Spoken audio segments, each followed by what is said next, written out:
Joining us now, Rob Stats Guerrera. What's going on? Thanks for having me. From the Gold Standard Network, 49ers podcast galore from you. So, he used to call me all the time.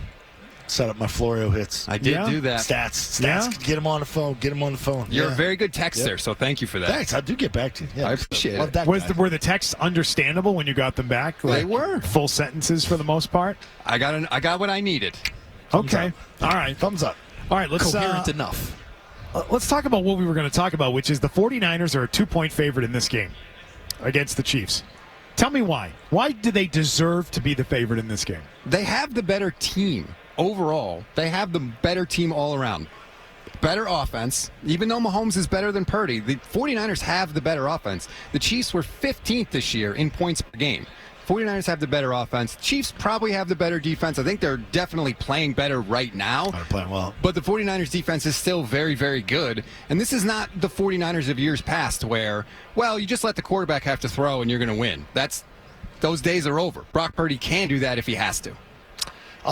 You look at the Chiefs, and everybody says swagger, superstars, and that, and they're cocky and this and that. But I watched San Francisco. They got some swag to them too. The way they come out with Debo and Williams, and who's the guy that carried the big boombox? They just changed it. Okay. It was a guy, Nick Cray, I think was his name, but he left the organization. Okay. So they have a new boombox guy this year. And he's strictly the boombox guy. Yes. It amazes me, and I love watching him pregame come out. So they do that every game. Yes, and it's Trent and Debo are always right in the front. Ringleaders, yep. Now, I think they should come out to like a Taylor Swift song this year, right? Have a Taylor Swift song playing on the boombox. What's the upscale one where they're dancing? Yeah, that'd be great. Oh, that'd be great. I don't know if they'll do it, but that would be. I mean, talk about swag. Like, that's the statement right there. Oh, I think the statement would be if you come out to a Kanye song. Come out to a Kanye song. The beef with Taylor Swift there has been about a decade old now. Yeah. And they even, I think, Jay-Z had a public. now, too. They had a Beyonce lyrical now. back and forth, Kanye and Taylor. So you could come out to all sorts of options for the Niners. Rob, I want to ask you, following the Niners as you do, we obviously are looking at the Patriots right now. They are about to undertake a massive, massive rebuild. Is the Niners model replicable, or did they luck out? Kittle in the 5th, Fred Warner in the 3rd, Brock Purdy in the 7th. Can this be repeated? Or do you have to find a different blueprint? So it's a combination of, I think, good design and good luck. Because their original plan was, we will stink in 2017, and then we'll sign Kirk Cousins in free agency. And so we'll just try and build up the pieces around it. And they thought they were going to get their quarterback in free agency, and that's how they were going to do it. And then halfway through the year, Bill Belichick calls Kyle Shanahan and says, do you want Jimmy Garoppolo? And that sort of totally changed all their plans. And then remember, when Garoppolo got in there, he kind of pulled a Brock Purdy. He won his first 5 starts, which was the last 5 games of the year, and then they were off and running. And so they got lucky hitting on some of the late-round picks for sure, but also the quarterback thing, like they had their quarterback plan in place, and I think obviously that's a huge part of what you're doing. You're trying to rebuild your team. We do sports radio in a very intense sports town. Where the fans throw the blame instantaneously. We take the calls all day. If we were in San Francisco and doing it where they traded 3 first-round picks for Trey Lance, how much did they get their ass kicked because of the Lance stuff? Not nearly as much as they should have. Yeah. Because he started 4 games and is out. Not even like not the starter anymore. He's off the team. And he started 4 games. He had a shorter window for any quarterback that's ever been picked that high, ever, in the history of football. But because Brock came in and had such success, that it's just like it's almost like a credit to them. They're like, "Oh, look, see, they were able to come back." He made you forget about him, right? Yes. Yeah. Like to bring up Trey Lance now, it's like, well, why are we even talking about this? Brock Purdy's 24 years old. He's in the Super Bowl. Think about how talented that roster would be without making that trade, though. I mean, all of the capital that was expended to get a guy that gave you 0. Yeah. And the roster's already loaded. The number of guys you could have added to this roster, even on top of all the riches they already have. So to kind of play off of that, the question we've been talking about this week is, what if Kyle Shanahan doesn't win this game?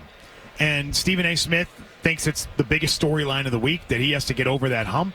I think that it's a good take for this reason. I think Kyle Shanahan has the most to lose in this game if he can't win. I think he has the most to lose and the most to gain. If he wins this game, everything that you say now to knock him, like, oh, well, he gets all this credit because he's such a genius, and all these coaches are hired around the league, but he's the guy that hasn't won. McVay's actually won. If he wins, all that stuff becomes a positive. Then it's like, he's brilliant offensive mind, brilliant system. Half the league runs his system. Look at all the guys on his staff that are now coaches, and now he has a championship ring. I think Kyle has a ton to gain, more than anybody else. And if he loses, it's why do we talk this guy up? Why do we care so much about Kyle Shanahan? He can't win the big game. He's choked twice as a head coach in the Super Bowl. He choked as the offensive coordinator. So nobody stands to gain more or lose more than Kyle Shanahan. I played with Ed McCaffrey in high school in Pennsylvania. So Ed was the big receiver in our All-Star game. I was the quarterback, and then he goes, obviously, on to Stanford and then becomes Super Bowl champ with Denver. And he played for Mike Shanahan. And here you are, Mike Shanahan's kid's head coach, and then McCaffrey's kid is maybe the missing link. And how important has he been to what they want to do? The single most important offensive player on the team, by far. It is. He's going to be the MVP, I think. He might be. He will deserve the MVP. If the 49ers win, he'll deserve the MVP. I don't know if he'll get it because they may give it to Brock because quarterbacks get all the love. He has such gravity out there with the way they move him around and the way they shift and motion before almost every play. They're constantly changing the responsibilities of the guys on defense, and you do that with McCaffrey once, and then you do it again with Debo right before the snap. If just one or two of the guys on defense is just a little confused before they snap the ball, that's the opening they need, and that's why they're so successful offensively. Rob Stats Guerrera is with us. Let me ask you this. On the flip side, how do the 49ers stop Travis Kelce? How do they do it? The only way to beat Travis Kelce is with a stick while he sleeps, frankly. Like, the dude is ridiculous. He's going to get his. I don't think that they're going to be able to stop him that much. I think what it's going to come down to for the 49ers is, can you stop him in moments? Can you stop him in the red zone? Maybe on a key third down. And if I were the 49ers, I'd just say, hey, 54, Fred Warner, you just go follow 87. Yes. How about play man? You watch these games where he's wide ass open. It's zone. They eat you alive in zone. And the 49ers, and he gets free releases every damn play. The 49ers are primarily a zone team, so that's a scary thing. But I put Warner on him. I would rather go down. Why can't you go box and one with him? Like, play zone against their other receivers are average. Yes. And then, Rice is a good receiver. He's pretty good. But Kelsey's the difference maker. Yeah, the Chiefs are not here without Travis Kelce. Right. 100%. As great as Mahomes has been, they needed him because they don't have much else. I think the only issue with playing man against the Chiefs is the Patrick Mahomes factor. He has the ability to extend plays, makes it really hard to plaster and stick with those guys in man coverage. He obviously can run himself. If your back is turned to the quarterback because you're following your guy in man, that's how you give up huge gains on 3rd and 8, 3rd and 9. He picks up 15 and extends drives. Yeah, so can it's you a really cover for 6 seconds? Can't you just spy him and let everybody else play zone? You could, but now you're sacrificing bodies. Okay, you're going to double Kelce and you're going to spy the quarterback. Now there's going to be a one-on-one somewhere where the Chiefs might like their matchup. But Zoe, you may be onto something there. If I go down because Patrick Mahomes scrambles, I can kind of live with that. Yep. But if I go down because Patrick Mahomes connects with Travis Kelce for 150 yards and 2 touchdowns, I can't do it. Yeah, not in this type of game. No. Yeah. Rob, is the Niners offense quarterback proof? And the reason I ask that, again, skewing local here. Patriots just hired an offensive coordinator from Cleveland. He has some Kubiak background, which is obviously similar to the Shanahan background, Shanahan tree. They're hiring assistants now that are from that same tree.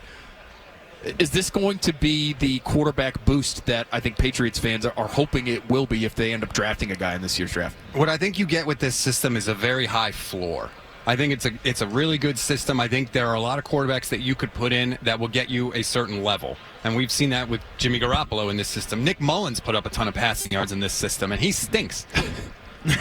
The difference is Not wrong. What we've seen with Brock Purdy is he does that little extra. He takes doubles over singles, and he can use his legs when Shanahan in the system isn't the perfect call, doesn't, break the defense's rules. They can go above and beyond and succeed outside of the structure of the offense. So that, to me, is the difference with what Brock has provided this year. But I do think it's a very high floor for this offensive system right now.